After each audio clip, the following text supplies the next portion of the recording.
And if any of you have a question during this, just raise your hand. Rob, Lee, Max in the back will come give you a card and you can come ask a question. I'm not Carol. You're not Carol. Okay.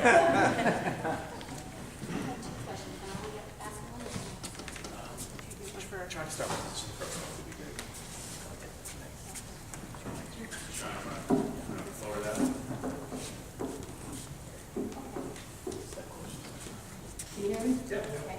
What is your position on privatizing programs like Social Security and Medicaid? A great question, because that's in part what we were debating this week.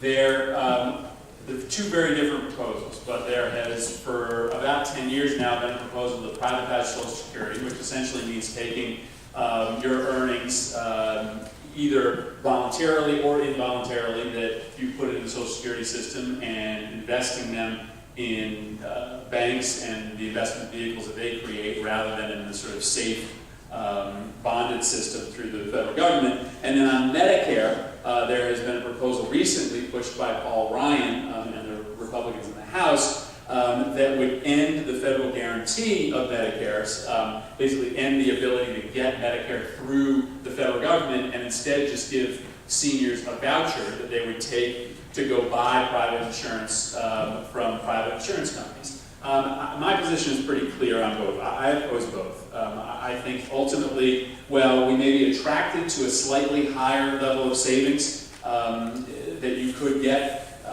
through more innovative investment vehicles on the Social Security side. I think we need to opt for safety. And we've seen the swings in the market that have occurred. I just worry that if we put our savings or even allowed younger savers to have that option, that though that might look very attractive in the short run, it could be very detrimental in the long run. I think it'd be a boon for the investment companies. I just think it would ultimately put our savings in peril. Second, on Medicare, I even more strongly oppose the privatization of Medicare. The proposal that the House has been talking about for a number of years, first would give you a voucher that would essentially stay even in its value over time while medical costs increased, such that the Congressional Budget Office, which is a totally nonpartisan office, says that in 10 years Medicare privatization would cost seniors twice as much as they pay today out of pocket, and in 20 years it would be 3 times